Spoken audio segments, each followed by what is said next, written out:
Good evening. Welcome to Authentic Expressions. I'm Mika Klim, and tonight's topic is teen taming boundaries without battles. All right. Welcome. Today we are very happy to have Laura Rich sponsor our program. So, Laura Rich is a behavioral health program and it offers compassionate care for every stage of life. It provides personalized treatment for all populations. Their interest is to help you into your journey of wellness. There are services for children, adolescents, adults, military dependents, active duty service members, veterans, first responders. They offer inpatient services, outpatient services, substance abuse treatment, residential treatment. Be sure to call 210-491-3591 for no cost assessment. All right, I see familiar names and faces. So thanks for logging in. So tonight's topic is interesting. It is called Teen Taming Boundaries Without Battles. So let's hear your questions. And I see familiar names. Welcome, Brittany, Zach, Rachel, EK, Leah, Santos. All right, Brittany has the first question. She's ready to roll. The first question is, what if I am the problem? How do I know when my boundaries are out of control? How do I know when my boundaries are about control? So, what I'm hearing is that you already have a gut feeling that you are needing some control and you need to restrict or refine the situation. But then my question to you is, what emotions drive the need to control? When we need to control, it has to have a certain emotion behind it. So could it be fear? Could it be your anxiety that things might go haywire if you don't hold the reins tight? So you have to understand what drives you to want to hold the reins too tight, so tight that it might choke the person or it might restrain their growth. So think about what part of it bothers you. Is your control also reflection of the control you received as a teenager? So are you replicating what was done to you? So if you want to further explain that, I can go deeper into it. All right, that's a very good question, Brittany. Okay, good evening. So Fiesta, okay, tell me your name. Rachel Deck has a question. How can parents help teens understand that setting and respecting boundaries is a form of self-respect? Awesome question. So, how can parents help teens understand that setting and respecting boundaries is a form of self-respect? And again, I believe in modeling respect so that you don't have to explain it. Because if you respect your children and you deliver the respect, they too will likewise deliver it to you. And many times, respect also means not yelling, but talking. And if you go the reverse, instead of yelling, but if you talk in whispered tones, believe it or not, children hear better. They hear you clearer when you speak in quiet tones.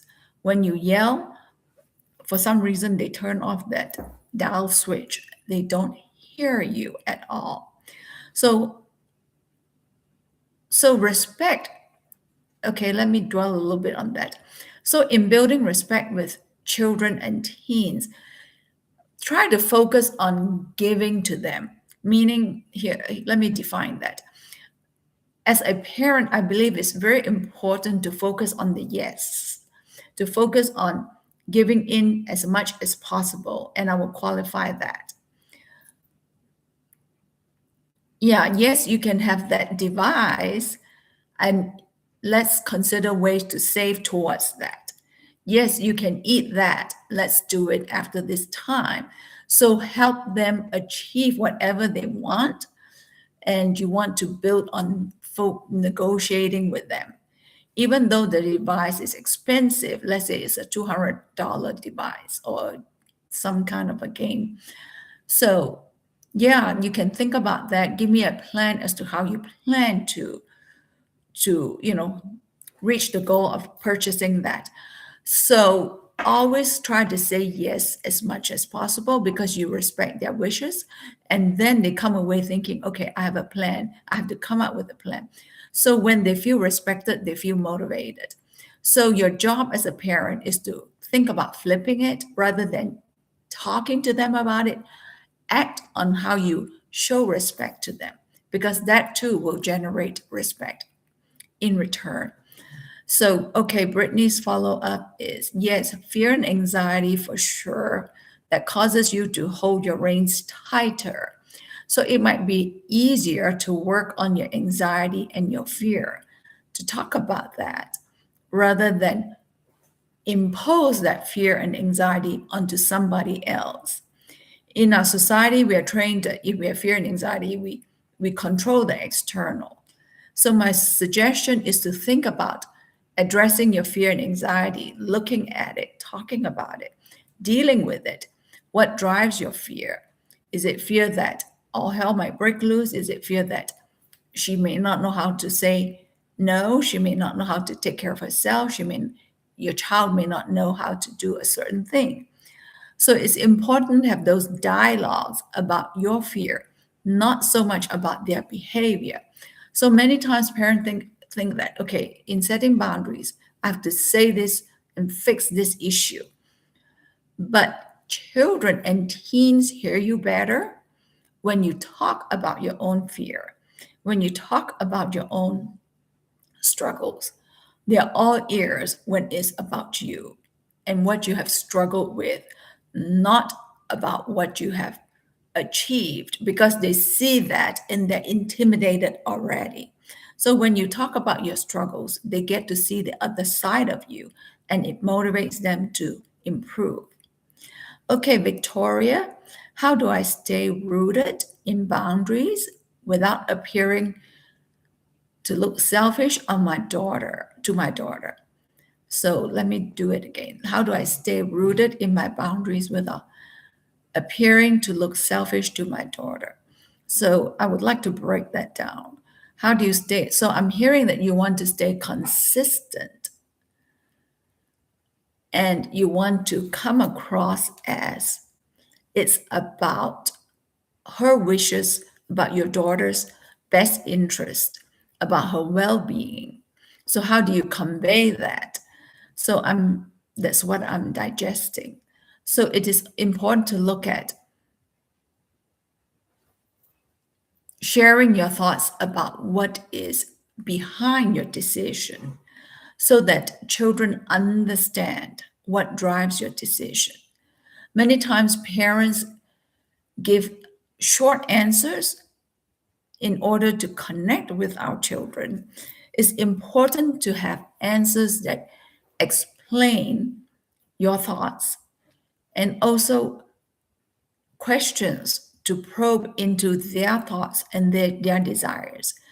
Many times, whenever they ask for something, it could be that a friend has shared the benefits of that device or that whatever it may be. So it is important for you to think about understanding what they want to do with it without just quickly and impulsively saying no. When we say no, then children violate boundaries more. But whenever we turn the boundaries looser, we give them the reins, they will work with you better. One of the key principles in parenting is have few rules, but make sure it's consistent. So you want to support your children. And like I said, it's important to say yes because the more you say no, the more it increases resentments and it's more likely that they will violate it, sneak around it. and work around it rather than work with you. So always go in to understand their rationale for whatever their decision may be. So have more conversations. Okay, Brittany says, what's the real reason so many teens test limits when even when they know what the boundary is? Okay, again, good question. So they test limits because I don't think they understand your rationale as well. They understand what is expected. But when you provide a rationale, children and teens work with you better. And then it's also important to have conversations surrounding the what is fair, what is important to them, rather than you, the parent, being top heavy. It's important to be supportive of your children. And I would try to take no out of my vocabulary as much as I can, but say, okay, tell me your reasons, help me understand that. Give me your points. I want to understand that better.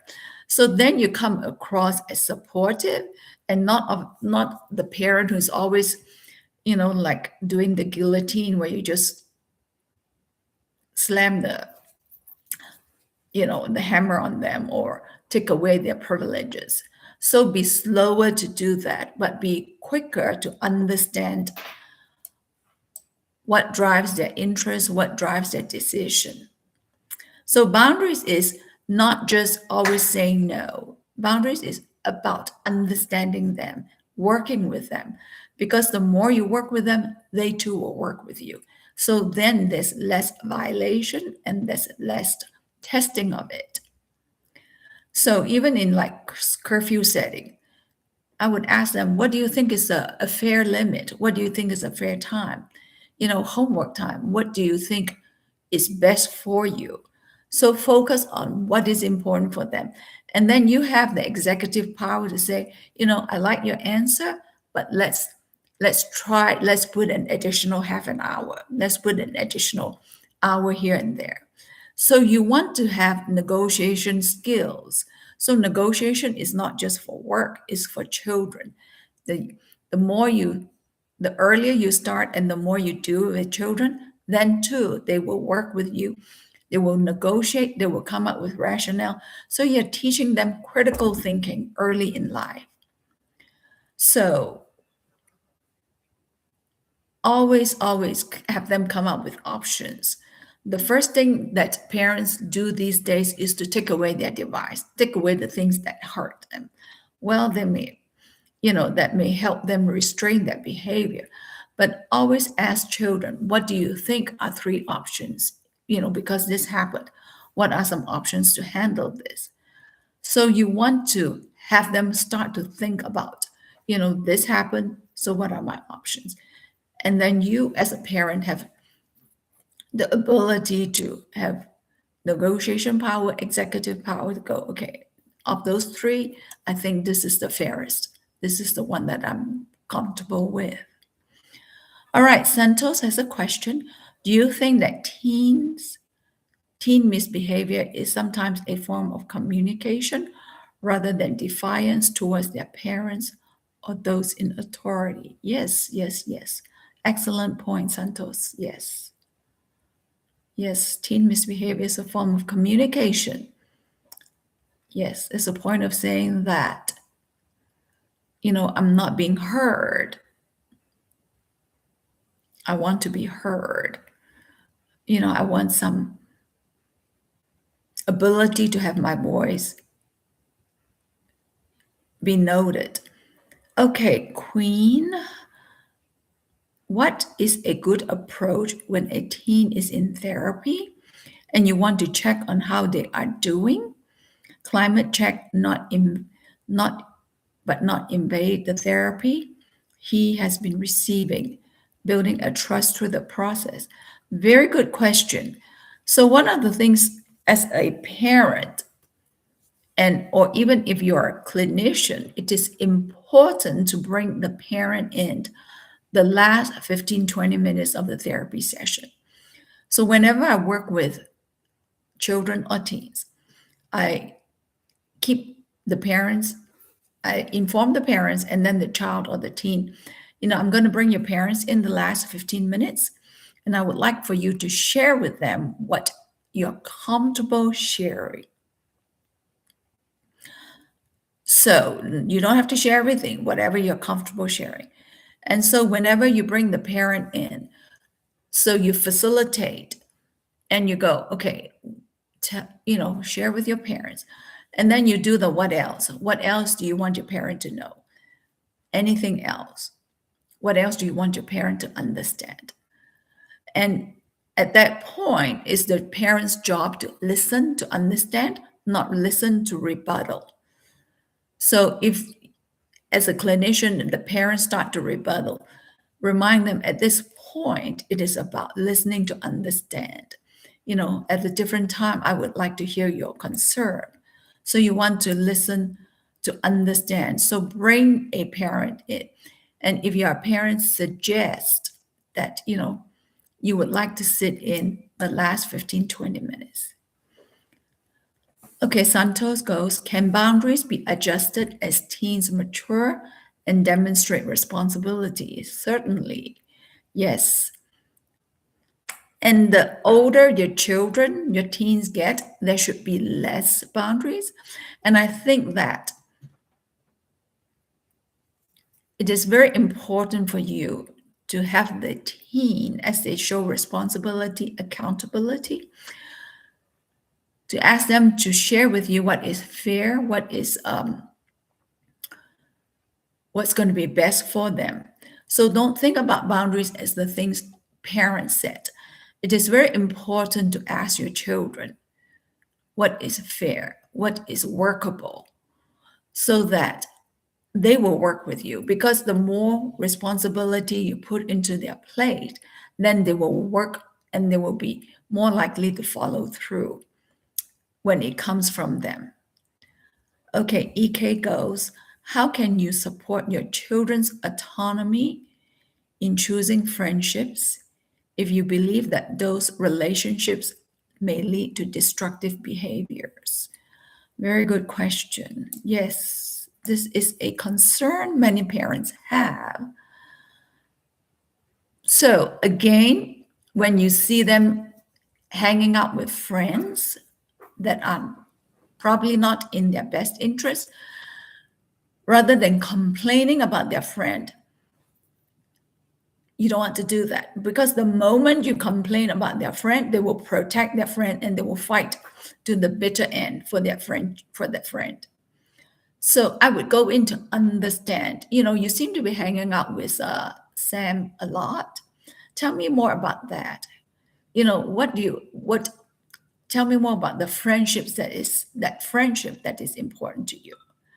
So go in to understand that friendship, because you want to understand their rationale. Maybe Sam has been bullied at school. He may have been in trouble. And your child is going in there to befriend Sam because Sam is probably feeling alone. So you want to go in to understand that friendship. And then before write that person off, it may be important for you to get to know that person, because that destructiveness may have lots of underlying issues. So get to know the person so that you too can decide, rather than just look at it from the first blush. Okay, Victoria has a question. How do you deal with teens that are unwilling to respect your boundaries? Okay, similar to what I said to Santos, it is important to have fewer boundaries. When they're unwilling to work with you, maybe they don't even believe in that boundary. Maybe they don't even value the principles behind those boundaries. So I would want to understand whether they agree or disagree, or they already chalked it up as that's a ridiculous boundaries. Of course, I'm not going to respect that. I'm not going to work with that. So I want to understand their thoughts surrounding that. while it may be true and important to you and you value those principles, but you want to understand whether they support that principle. So you want to understand the principles that they're working out of. So again, in everything, in parenting, in boundary setting, the goal is to work towards understanding it, negotiate with them, reciprocate with each other, building respect not just about your values, but you respecting them and their values and their thoughts. Okay, Serene has a question. How can a parent do damage control if they slip up with a teen trusting them? Yes, yes, yes. That is a very sensitive issue. It is important to admit that you messed up and that you violated their trust. So be human enough to apologize. Because when you apologize, it helps them let their guard down. And they see the humanness and they value your humanness. So share with them your thoughts, share with them how how you feel now that the relationship has a has a bruise in it, has a mark in it. So also share with them what you want to see built between you and your child. So don't just focus on building trust. Talk about how do you want to see your relationship with them become different. Think of the end product. you know in 10 years, what kind of a relationship do you want with your child? And what do you need to do to work towards having that trusting, open, flexible, communicative relationship? So don't think of it in just the present moment. Even if you have young children, teenagers, think in 10 years, in 15 years from today, what kind of a relationship do you want with your child? And also, the other question you want to think about is many parents don't think about that. Does my teen really appreciate me in my parenting style? If they could choose a parent, would they choose me? So, do they see my parenting principles as very archaic, very old fashioned, very unreasonable? So, you want to have those conversations. You want to hear them. If they could share with their friends about you, what would they complain about? What would they compliment about? So, again, as a parent, while you may have good, decent values, decent principles, you want to understand how your teen or your children see you. So, it's not just a top down, a top heavy, where you just dictate rules and principles. You want to have them share with you what rules and principles are important, how they can work with you. So the more of these conversations you have, the more likely your teens will work with you in complying with those boundaries. You want your teen to listen. You too, as a parent, need to listen. Listen to understand, not listen to rebuttal and complain. Because when you complain, they shut down and they turn off the key and throw it into Siberia. So work towards listening to understand. So Brittany goes, if a teen seems totally unbothered by consequences, what then? What's the next move when they call your bluff? Yes, yes. Take out consequences, take out threats, unless you're willing to execute it. So threats don't work. So if you could take threats out of your parenting, what would you put in its place? Don't think of always using threats. Think of, asking your children for options. This happened. So what do you suggest that, how we can handle this situation? Always ask for three options. Have a discussion.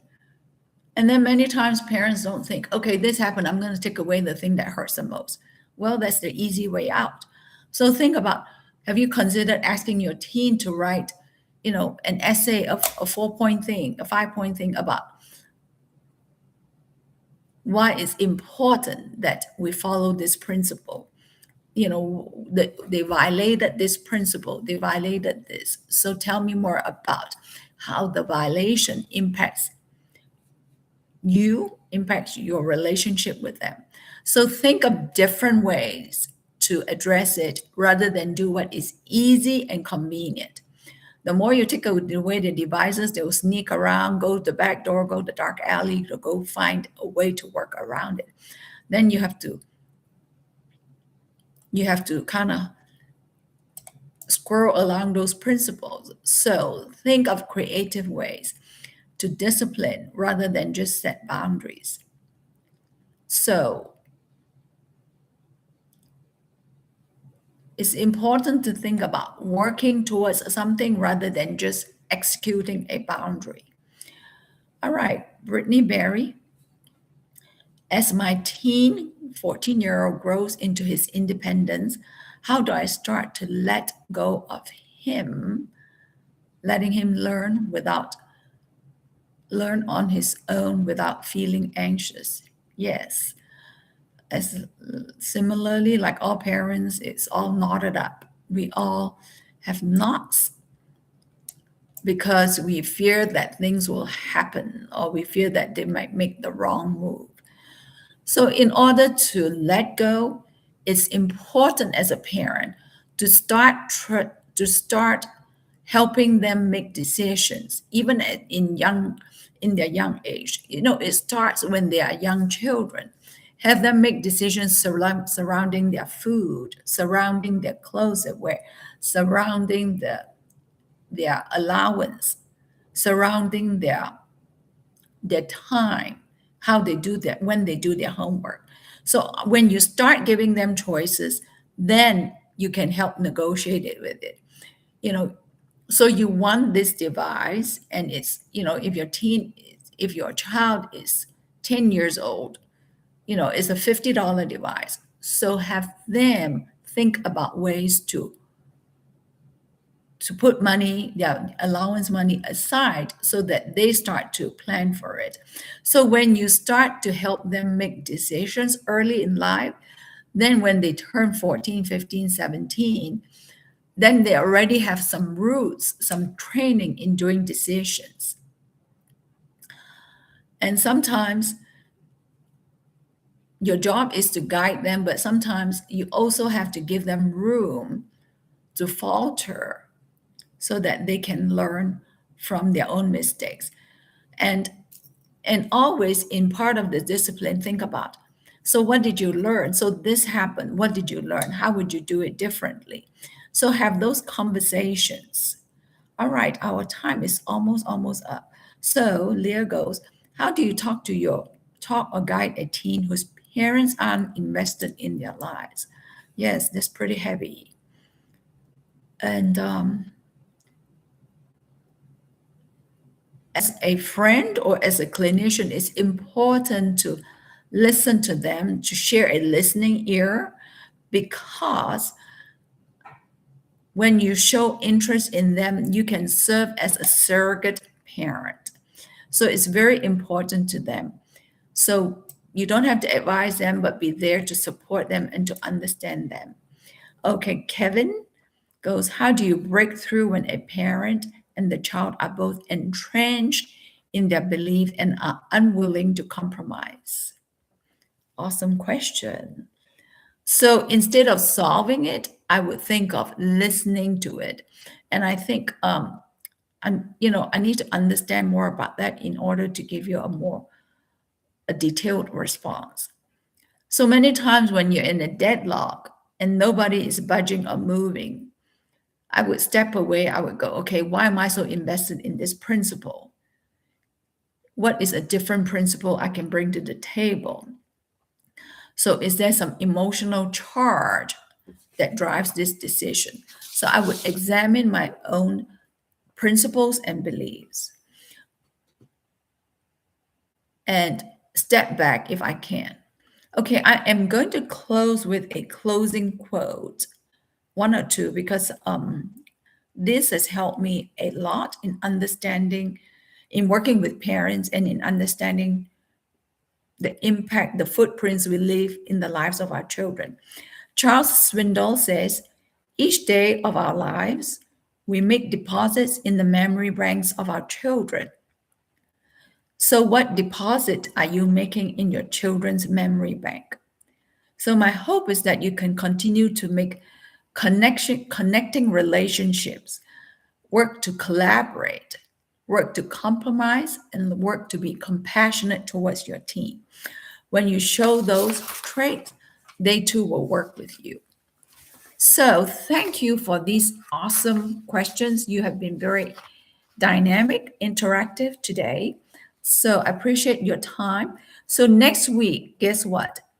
It's called Speaking Your Heart, Why Sharing Feelings Strengthens Bonds. So, you can bring questions related to how you can strengthen bonds with your teens. So, sharing feelings strengthen bonds. So, look forward to seeing you next week. Be sure to bring your questions and bring a friend. So, again, I'm grateful for Laura Rich for sponsoring this program. They provide personalized treatment for all populations. Be sure to call 210-491-3591. Have an awesome evening. Great questions.